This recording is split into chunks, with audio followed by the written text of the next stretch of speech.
I would like to have David Carlucci, a former state senator and a train safety advocate, please come up to also testify. Thank you very much, and I'll be happy to answer any questions after David speaks. Thank you, Representative. You're here in the room with us. Here. Please. Well, We were looking for you online and we didn't make sure right here. Terrific. good afternoon. Happy birthday, Representative, and happy Flag Day to everyone. Thank you, Representative González, and thank you, chairs and committee people for having me. I'm David Carlucci, former state senator in New York. I represented parts of the Hudson Valley, Rockland, and Westchester counties, served 10 years in the Senate, and came to rail safety and got very involved in it through most of my career in the Senate. Ultimately out of a horrific accident that happened in my community in Valhalla, New York, where we had the most horrific MTA train accident fatalities. And that led to really a crusade to find out what's going on with rail safety in the United States and throughout our region. And like Representative González stated, we have over 1,000 derailments in the United States every year, about 3 a day. And most of them we never hear about. Most of them are innocuous.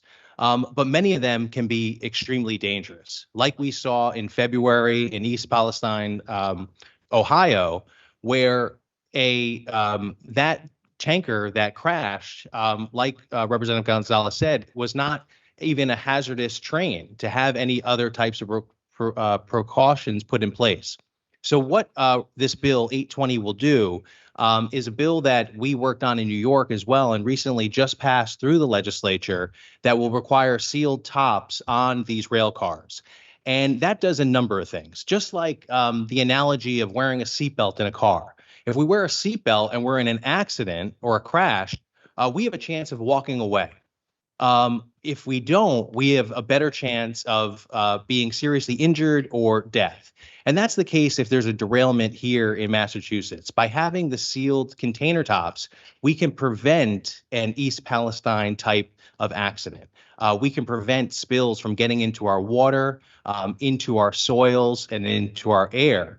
And most importantly, in many of these communities where the rail passes in Massachusetts, they're environmental justice communities. And the air quality is one that we need to work on. And not only could it be toxic by having or harmless or harmful to residents by breathing in the fumes from these trains, but also affects their quality of life. Many of the rails that are transporting waste throughout Massachusetts will linger for over a week before they are moved out and pass through these communities. What does that mean? That means an incredible odor in many cases. So by putting these sealed tops on, not only are we preventing and mitigating from a catastrophe, but we're also improving the quality of life of many residents by mitigating the odors that come from these containers. Some in the industry are already using these standards by having a simple sealed top container. Some are not. But the rail system has changed pretty dramatically over the past, almost 200 years that it's been in place in the Northeast. But what you'll notice with rails throughout Massachusetts, throughout New York, is that they're getting longer and longer. It's not uncommon that you'll find a rail now, a train that could be up to 3 miles long. So many of the statistics that you hear might be contradictory in terms of the amount of derailments, because the statistics can be used in many ways. In terms of if we count first class rail, if we count only things happening in rail yards, so those numbers can be misleading. But what's important to keep in context is the fact that these trains are getting bigger and more dangerous. In New York, we'd also call them bomb trains because of the hazardous materials that they're transporting through these communities. So any mitigations that we can take, any precautions that we can take, like the ones that are specified in this bill, are extremely important. And it's that old adage of, an ounce of prevention is worth a pound of cure. And that's definitely the case with this bill. So with that, I'll pause. Thank you for listening to me and having me today, and happy to answer any questions. Questions from the committee? I'm just wondering, is it a cost issue that people are not adopting these voluntarily? It might be. And that's many times we'll see, has been my experience in taking on the railroads.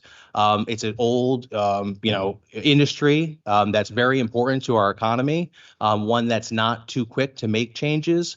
But there have been some of these changes, like having the larger rails. It's something called precision scheduling railroads. So basically, where they run it more like an airline, but they have longer trains and making it really more dangerous when there are actual derailments. So cost, I'm sure, could be something that is pushback, but I would argue that, for instance, we look at East Palestine, that's a $400 million expenditure.